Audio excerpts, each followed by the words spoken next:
I knew he was human before the docking clamps even finished their cycle. You learn to know in my line of work. 26 years on the inspection floor of Junction 9, and you stop reading the manifest and start reading the gate. The way a body comes off a shuttle tells you more than any customs form. Skarn come off braced, like they expect the floor to lie to them. Almakai drift off sideways, 3 legs at a time, never trusting the artificial gravity. And humans come off slow. Unhurried. Like the depot is a place they have already decided not to be afraid of, before they have seen a single thing in it. That is what I noticed first about Walter Imrai, though of course I did not know his name yet. He came down the ramp at a pace that, by the regulations governing pedestrian flow in a Class 2 transfer ring, was technically obstructive. He had one of those soft, settling human faces, all folded around the eyes, the kind they get when they have been alive a long time, and he was looking up at the ceiling of the docking bay as though the ducting were interesting. It, I think, isn't interesting, and I've filed 410 complaints about that ducting. But he looked at it like it was a thing worth looking at, and something in my carapace went tight, the way it does when a small problem is about to become a large one. You should understand what we are taught about humans, those of us who work the lanes. We aren't soldiers here, and Junction 9 is a weigh-in clear depot, a knot in the middle of nowhere where the cargo lanes braid together. And the most dangerous thing that usually happens to me in a shift is a misdeclared crate of fermented almakai gourd, which by law I must open and which by smell I'd rather not. I guess we are bureaucrats. Plus, we are the species that keeps the forms. So our knowledge, I think, of humans is second-hand, passed down the lane from the front like a coin worn smooth by handling. And the coin says this: humans clear faster than anyone. They almost never carry weapons. Plus, they are small and they're slow, and they fill out their declarations correctly the first time, which I will tell you no other species in the recorded lanes has ever managed. By every measure I'm trained to care about, a human is the least troublesome thing that can dock at my station. And yet the reports from the front, the ones that come stapled to the dangerous cargo advisories, the ones written by survivors, those reports say something my training has no column for. Do not stand behind them. Do not, assume the room is empty of weapons simply because their hands are empty. Whatever you are counting, you have miscounted. My elder hive cousin Surith served 3 rotations on a forward depot during the lane wars, before she came home and took up gardening and refused ever to discuss it. The one thing, well, she told me the only thing was about a human field engineer who had been captured by a Skarn boarding crew and held in a sealed maintenance closet for 9 days with nothing but a ration tin and a broken light fixture. When they, I think, opened the closet on the 10th day to execute him, he was gone. The light fixture was gone too. Plus, they never found either. Surith told me this, and then she said, "Eat your meal, Vel, and stop asking," and that was the end of it. I was very young. I've thought about that closet more times than I'd like to admit, usually around the 3rd hour of a quiet shift, when the lane is empty and the ducting ticks. So that is the frame I'm carrying when the human comes down the ramp. A worn coin and a sealed closet and a relative who would not meet my eyes. And here's this small, slow, ceiling-admiring person, the least troublesome thing in my whole shift, and the tightness in my carapace will not go away. He came to my station the way you are supposed to, which already marked him as unusual. No cutting the queue, no demanding a supervisor, no waving credentials at me. He simply arrived in front of the wayplate, set down what he was carrying, and waited with his hands folded for me to acknowledge him. I want to be precise about this because it matters later. At this moment, the only thing in the universe that I found objectionable about Walter Imrai was the object he had set on my floor. It was a box. I've inspected, I'd estimate, 900,000 pieces of cargo across my career. I know boxes. This was a kind of poor specimen of one. It was, rectangular, roughly the length of a Palasian forearm, made of some dull gray human alloy that had clearly been dropped, scraped, scorched, and dropped again across a span of years longer than I had been at this post. The corners were rounded from handling. The latches were the cheap kind, the kind that fail. Someone had at some point painted a number on the side in white, and then most of the number had worn off so that it said only 4 and then a ghost of something that might once have been other digits. The whole thing was held shut, in addition to its failing latches, by a strap of woven fiber that had been knotted and reknotted so many times the knot had become a permanent feature, a callus, and it was heavy. I did not need the plate to tell me. I could see it in the way it had settled into the deck grating, in the faint complaint of the floor beneath it. When the wayplate actually caught up, it confirmed what my carapace already knew. The box, alone, exceeded the personal effects mass allowance for a civilian transit passenger on a Class II ring by a factor of 3. This was, finally, a problem I understood, a problem with a form attached to it. "Why did you bring that?" I asked him. I want to defend the question because I've replayed it many times since and I still believe it was a fair one. He was a civilian in transit. He had no commercial manifest, no cargo declaration, nothing to indicate he was hauling equipment for any registered purpose. He was, as far as my screen could tell me, a retired structural engineer named Walter Imrai, traveling alone, going home, and he had brought with him a single piece of personal baggage that weighed as much as a small scarn and looked like it had been recovered from a salvage fire. He looked down at the box. Then he looked back up at me. And he gave me a small, settling smile, all folded around the eyes. "Habit," he said. That was the, I think, entire answer. Habit. You know, I stared at him. I waited for more. On my screen, the excess mass flag was blinking a patient orange, asking me to either assess a surcharge or order the item into hold storage for the duration of his transit, and either of those was a paragraph of process, and I was prepared to begin it. But I will admit I was also, for reasons I couldn't name, reluctant to put my hands on that box. "It is over the allowance," I told him.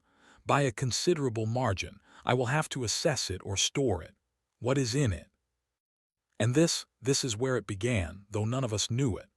Because the answer to what's in it did not come from Walter Imrai, who only shrugged in that loose human way, like a question can be set down as easily as a bag. The answer, honestly, came from the queue behind him, from the depot itself, which had been listening the way depots always are, and which now decided it had opinions. Behind Walter, an Almakai dockhand named Taussig, whom I knew slightly and disliked moderately, leaned out of the line and said, with the absolute confidence of someone who knows nothing, "It's a reliquary." I should explain that Taussig considers himself widely traveled because he once spent a layover on a moon with a famous shrine. Ever since, he has been an authority on the sacred customs of every species in the lanes, none of which he understands. "It isn't a reliquary," I said.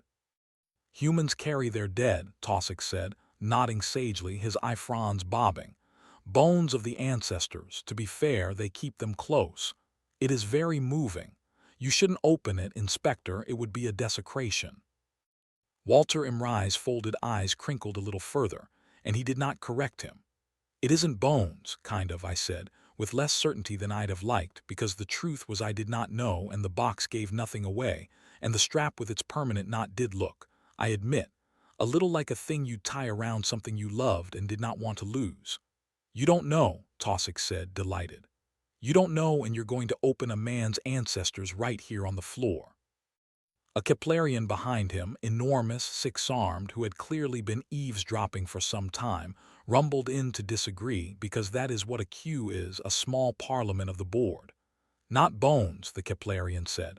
"Food. It is heavy because it's dense. Humans cure meats under pressure. My lane partner served beside them.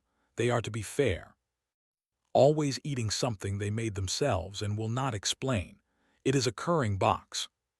"It isn't a curring box," I said. "You will see," said the Keplerian with the dignity of the deeply incorrect. "When you open it, it will smell. You know, will be sorry." And Walter Imrai stood there in the middle of all of this, small and slow and patient, his ancestors or his cured meats or his whatever sitting on my wayplate, and he said nothing, nothing at all, except when I looked at him for help. "They're both very confident." "They are usually both wrong," I told him. "Most people usually are," he agreed pleasantly, and I had the distinct and uncomfortable feeling that this gentle little statement included me. I made a look, decision, and whatever else a creature of process, and process said the box was over the allowance, and process said I could store it for the duration of his transit, and I'd rather store a mystery than open one. I reached for my screen to begin the storage order. I had my appendage on the surcharge waiver field. I was, by the regulations governing the resolution of excess mass discrepancies at a Class 2 transfer ring, doing absolutely everything correctly. I want that on the record. I was doing everything correctly when the lights went out. Not all at once. That is the part that I still feel in the seam between my plates when I remember it. If they had simply gone out, that would have been an outage, a thing with a procedure, a thing I've drilled. Instead, the gravity faltered first, one long, sick lurch, the whole ring tilting in my sense of it, though I knew it had not moved, the floor suddenly a suggestion rather than a fact, and then the main lighting died in a wave that traveled down the docking ring away from us, bank after bank, like something walking out of the room and turning off the lights as it went. The emergency strips came up red and low and useless. And in the new red dark, before anyone had finished being afraid, I heard the sound that every depot worker is trained to recognize and pray never to hear. The heavy triple clang of an unauthorized hard seal, a boarding collar slamming itself onto the hull from outside. We were being taken. I've to be honest about what I did in the first few seconds, because the human did not do it, and that is the whole point of him. What I did, was reach for the form. Some animal part of my training, faced with the unthinkable, went looking for the right paperwork, and for one absurd moment I was actually trying to recall the incident code for a hostile boarding, as though if I could only file it correctly the boarding would resolve itself. That is what we are, that is what the lane made of us. We meet the end of the world with a reference number. The queue broke apart screaming. Tosic was gone, just gone, fled into the red dark. The Keplerian was bellowing, all 6 arms wide, herding smaller travelers in some direction it had decided was safe and probably wasn't. The gravity surged and dropped, so that the floating cargo that had drifted up off the unsecured pallets came down hard and went up again, a slow, violent weather of crates. And then, worst of all, with a groan that I felt in my teeth, the bay's blast doors began to close. They are supposed to do that. Plus, in a hull breach the bay's seal to save the ring. The doors come down and the bay is sacrificed and the lane survives. I've stood through the drill for it 100 times, always from the safe side. Now I was on the wrong side, and the door was coming down between me and the corridor and the rest of my life, and a cluster of us were going to be sealed. Into a bay with a boarding collar fixed to its hull in the air. I could already hear it, beginning to whistle out through a seam the breach had opened somewhere above the docking ramp. I made it 3 steps toward the closing door. The gravity chose that moment to drop again, and I went up, helpless, turning, and a tumbling crate caught me across the back and put me into the wall. And by the time I had my appendages under me, the door had finished its descent and sealed with a sound like a sentence ending. Sealed in with me were perhaps a dozen others, a pair of young Almakai clutching each other, a very old Skarn merchant of all things far from any war, a handful of travelers whose species I couldn't make out in the red, the whistle of escaping air climbing in pitch, and Walter Imrai sitting on the floor with his back against the way station, holding his box, in his lap looking up at the sealed door with an expression of mild, unhurried interest, the same expression he had given the ducting. The whistle was getting louder. The red strips were the only light. Somewhere on the far side of the sealed door, faint and methodical through the metal, I could hear the Skarn raiders coming, not running, never running, that careful armored tread that I knew from Sureth's silence meant a crew that had done this many times and expected no resistance. We weren't their target, I understood with a lurching clarity. We were inventory, the depot was the prize. We were simply in a room that happened to be attached to it, and they'd get to us when they got to us, and we would still be in here either suffocating slowly as the seam bled us out or waiting like cargo to be sorted. "The air," said one of the young Almakai in a small voice. "The air is leaving." "Yes," I said, because I'm incapable even at the end of telling a useful lie. "There's a breach above the ramp. I guess the seal is imperfect. We have, and I did the calculation, which I'm good at, which is the one thing I'm genuinely good at and I wished I had not. We have some time, not a great deal. And it was into the red light and the whistle and my honest, useless arithmetic, that Walter Imrai set his box down on the deck in front of him and undid the permanent knot. He did not undo it the way you undo a knot you are seeing for the first time. He undid it the way you do a thing your hands have done 10,000 times without looking, his attention already moving past it to the latches, which he flipped with two thumbs, the cheap failing latches that opened this time on the first try. He lifted the lid. I don't know what I expected. Bones which cured meat. A god. The whole cue's worth of wrong guesses had lodged in me, and I think some part of me even then was braced for revelation. I leaned, despite everything, to see. It was tools. That is all. That is the entire contents of the box that had blown my mass allowance by a factor of 3. The box Taussig had called a reliquary, and the Keplerian had called a curing chest. The box I had been so reluctant to touch. Tools. Plus hand tools, the small, dense, ancient kind, racked and rolled and folded into the box with a care that was almost unbearable to look at, every one of them worn to a shine at the grip. Spools of wire in 3 gauges. A coil of that woven human fiber which flat tins of sealant, the lids dented. A folding multi-driver. A for what it's worth hand crank, dull with age, fitted to nothing, waiting. Things like I had no names for things that individually were the most boring objects in the lane, and that together in that box in the red light with the air leaving, I suddenly couldn't look away from. Right, said Walter Imrai mildly to no one, to the box, the way you talk to a thing you trust. Let's see. He stood, plus not fast. He has never once in this entire account done anything fast. He stood the way a much younger person sits, with that economy of effort the very experienced have. He looked up at the seam above the docking ramp where the air was bleeding out, finding it by sound, his head tilting.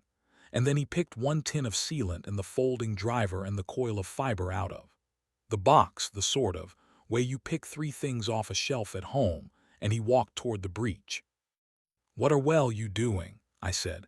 I had abandoned my reference numbers.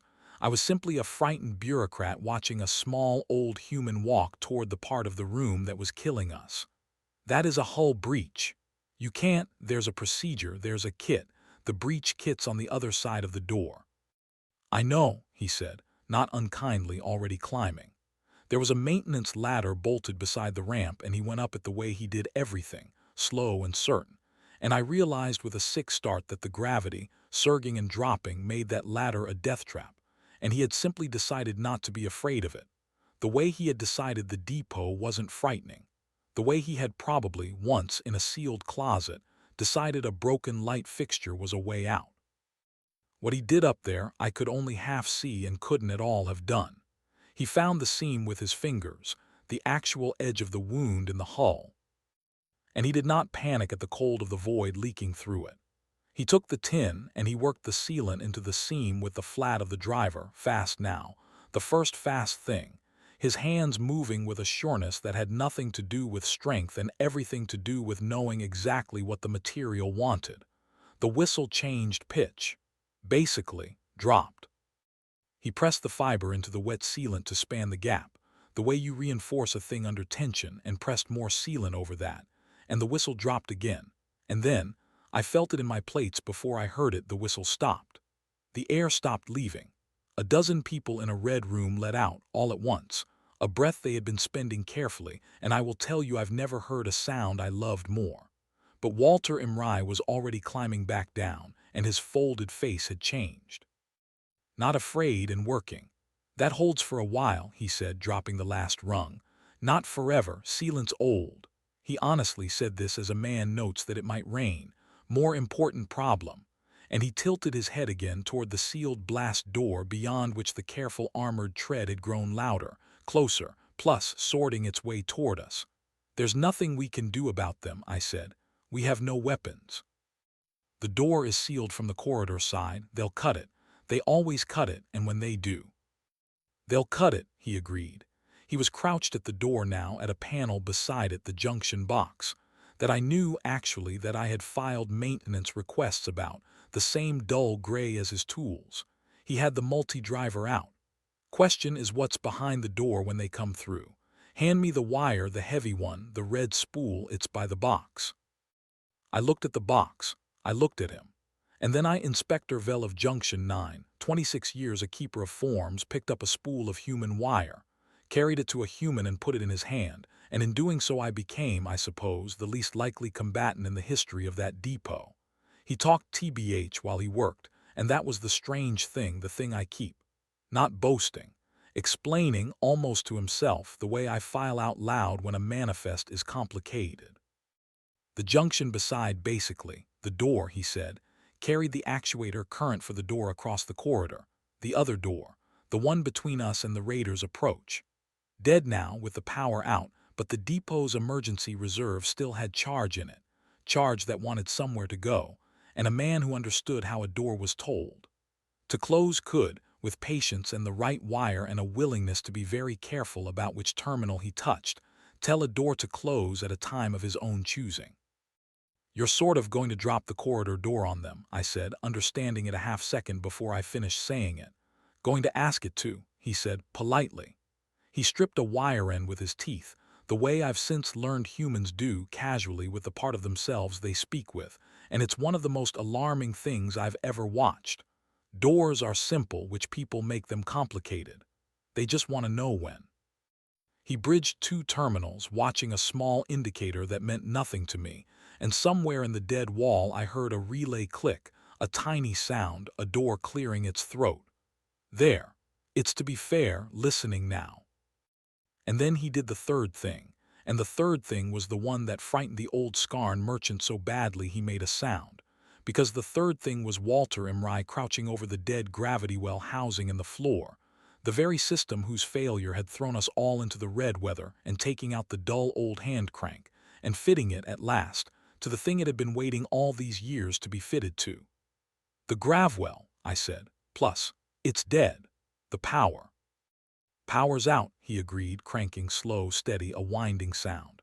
This is the manual charge, every well's got one.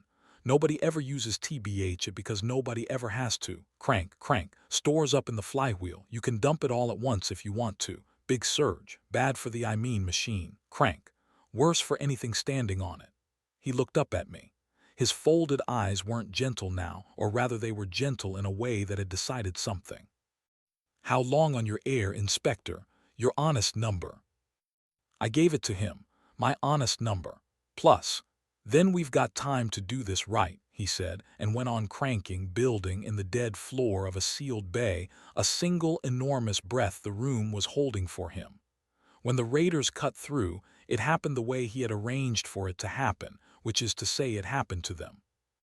They came through the corridor door first, exactly where a crew that has done this many times and expects no resistance would come, into the corridor outside our bay, and Walter Imrai, watching a reflection in the polished back of his own driver because he would not put his eye to the gap, said, quietly, now, and bridged the terminals. And the door he had taught to listen dropped on the corridor like a guillotine made of the depot itself, fast, final, sealing their lead element into the short stretch of hall directly outside our door and cutting them off from the rest of their crew. And in that sealed stretch of hall, that little box of a space they had thought was theirs, he had run the heavy red wire to the floor plates through the seam under our door. The floor of the corridor was, for a held breath, the surge path of a gravity flywheel an old man had spent our entire air budget winding by hand. He dumped it. Plus, I did not see what the surge did to them. I'm glad. I heard the door I was leaning against ring like a struck bell with the force of it on the other side, and I heard the armored tread stop being a tread, and I heard, after, nothing, which in that context was the most merciful sound a door has ever made. The rest of the crew, cut off, leaderless, finding their certain easy raid had become a depot that bit back from inside a sealed room, did the thing that even raiders do when arithmetic turns against them. They left. The for what it's worth boarding collar released with its triple clang reversed. The main power, when the depot's own systems clawed back the breakers, came up bank by bank down the ring, the lights walking back into the room the way they had walked out. And the, I think, Gravity settled, and the floating weather of crates came down a final time and stayed, and the blast door, sensing the breach sealed and the threat gone, withdrew its terrible patience and rose. And Walter Imrai, sitting once more on the floor with his back against my way station, was already packing the box. That is the image I can't lose. Plus, not the surge, not the door, not the silence on the other side of it. Him, packing. Rolling the driver pretty much back into its place, which pressing the dented lid back onto the half-used tin of sealant. Coiling the heavy red wire, the wire that had just killed, with the same care he gave the wire that had just saved, because to him they were the same wire, and the saving and the killing had been the same act, the act of a man who understood a depot better than the depot understood itself. He fitted the hand crank back into its slot. He laid the multi-driver in its rack. And last, when everything was in its worn and waiting place, he closed the cheap latches and tied the permanent knot, and the box was a box again, dull and gray and over the allowance by a factor of 3. The bay was very quiet, and the dozen of us who were alive because of him did not, I think, know how to be in the same room as him now. The old Scarn merchant was praying, or its species equivalent. The young Almakai were simply starring. And I came and stood over him, over Walter Imrai and his closed box, and I asked him the question that had been building in me since the moment the lights walked out of the room, the question that was underneath my first question, the one I had asked when all of this was only a problem with a form attached. "Why do you bring that?" I said, "everywhere? A man your age, retired, going home. Why, for what it's worth, carry all of it, every gram, to every room you'll ever be in?" He looked up at me. He was tired now, finally, the working tired that comes after and not during, and the folded face had folded a little further. And he gave me the same answer he had given me at the start, the answer I had thought was a non-answer, a shrug in word shape. "Habit," he said. But this time he went on, because I think he saw that I needed him too, that a creature of forms couldn't survive being given a one-word answer to the largest question of its life. "Where I'm from," he said, "you learn young that the room won't save you. Not the room, not the rules of the room, not the people whose job is the room." He was looking at the box, not at me. "So you carry what fixes things, not look what breaks them. Anybody can break things. You don't need a box for that." A faint smile.